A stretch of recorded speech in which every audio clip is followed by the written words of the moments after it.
Alright, so the first thing I did was remove the wheel.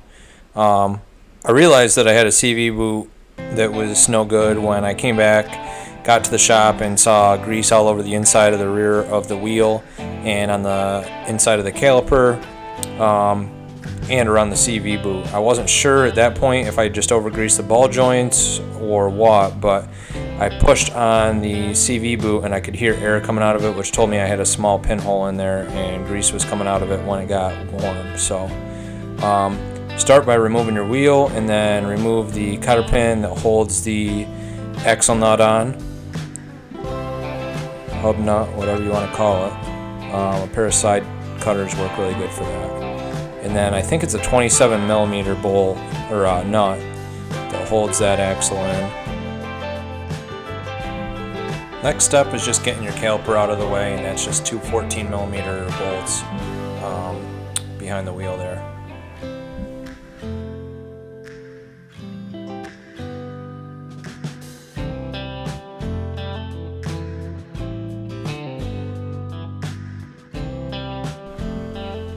Just take that caliper, set it up out of the way somewhere. You can zip tie it up out of your way so it doesn't fall, but just get it out of your way so you can like here, I'm removing the cotter pins that hold the ball joint nuts in place, and then I think it's a 19mm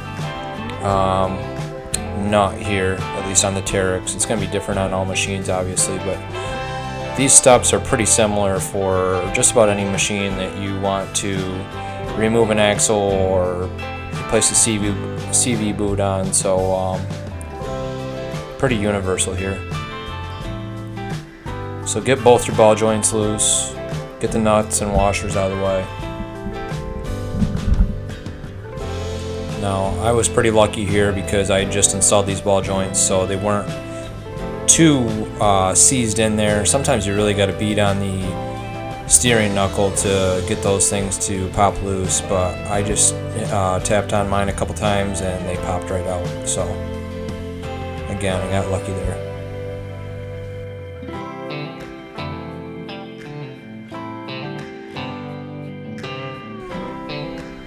So here I'm just replacing the axle nut so that I can tap on the end of that axle without CV shaft without damaging the threads. And I'm trying to get my hub off right here. It's a little bit seized up, probably has some mud and stuff stuck in there, but I do finally end up getting it out. So right here, don't do this. I hit on the end of the CV shaft with a hammer because it really was giving me a hard time, and I did round that off a little bit, so I just took it over to the grinder and I cleaned it up a little bit. There the hub finally comes off.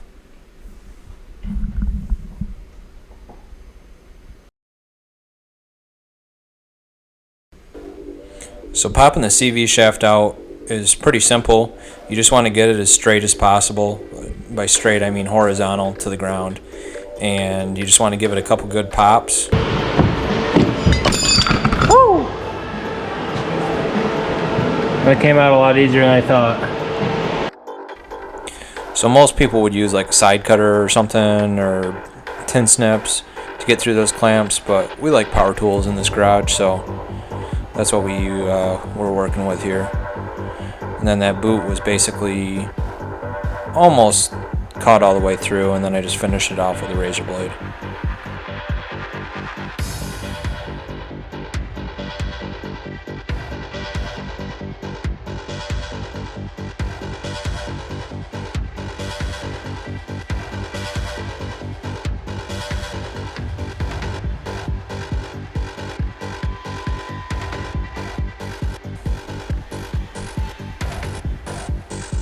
Next, you just want to wipe all the excess grease off and any debris that might have got in there before you realized that the CV boot was ripped. Dirt, stones, anything like that. Just clean all the excess off because you do not want that back in the joint when you get everything back together.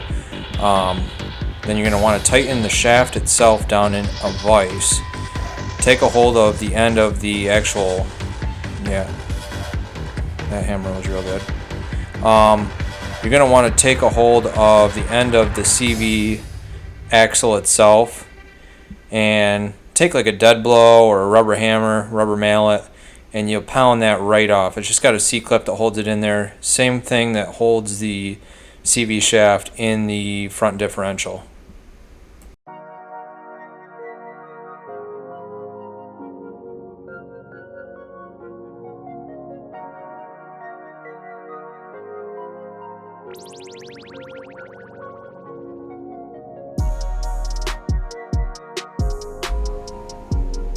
So next, just put your small clamp on first, and then put your CV boot on, and you'll see there's like a ridge on the CV shaft itself, and that boot just mates right up to that, and that's where it actually, you want to clamp it. So I bought these $10 clamps off Amazon. I can put a link in the description, but you just look at CV clamp pliers or something like that is all I googled, and they popped right up. They were, I think, $10. So something nice to have in the garage, because I didn't have those prior to doing this. And the kit that I bought does come with CV grease. I'm not sure if it's a special kind of grease, what kind of grease it is. So if you're doing this yourself and you just have the boot and the clamps, you definitely want to be sure and look up what kind of grease these CV joints actually like. So get a nice amount in there. You don't need it overflowing or anything, but you want it, I would say, probably about 3/4 of the way full.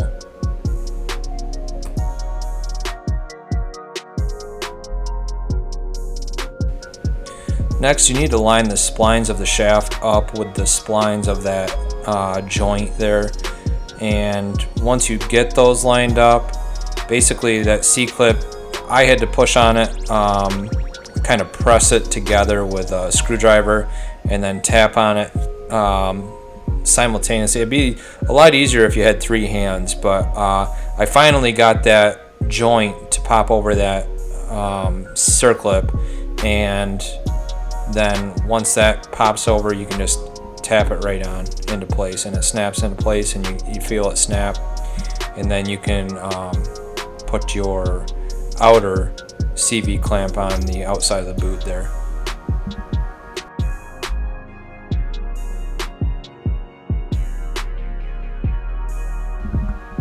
So here I am, just getting that clamp as tight as possible.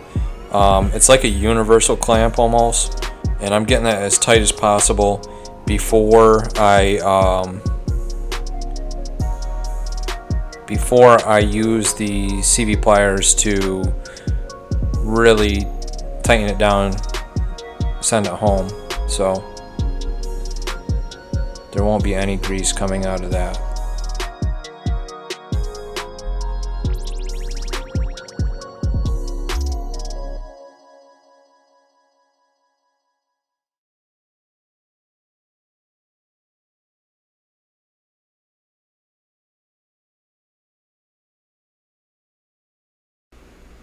So that CV shaft goes back in the front differential the same way it came out, just a couple good pops, and it pops right into place. So that's all set.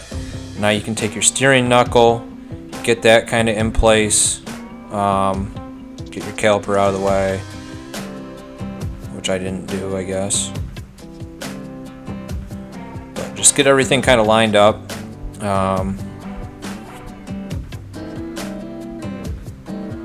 Here I am replacing the upper ball joint, putting the nut and washer back on it.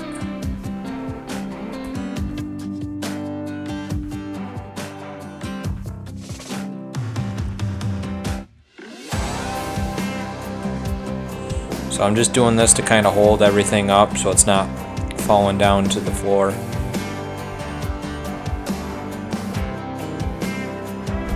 Here's my little 4-legged friend here, eager to help. So here I am just reinstalling that lower ball joint and the retainer nut.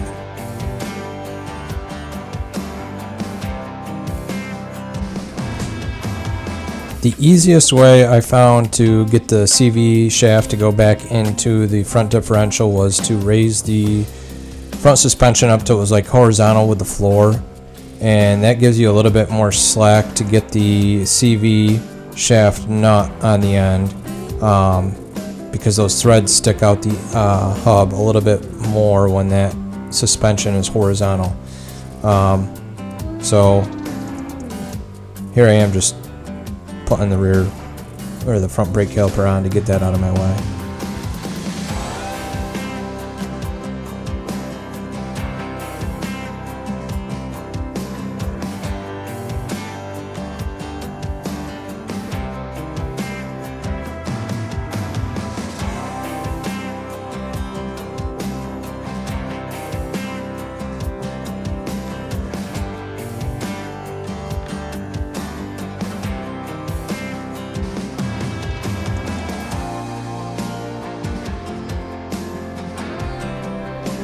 So after I got that hub on far enough to where I had enough threads showing to get the CV axle nut started, I tightened that whole assembly down with just the nut, and then I removed the nut, put the washer on, and tightened everything down with the nut and the washer, and torqued it. And I think it was like 190 foot-pounds. It was really, really high for that outer axle nut torque.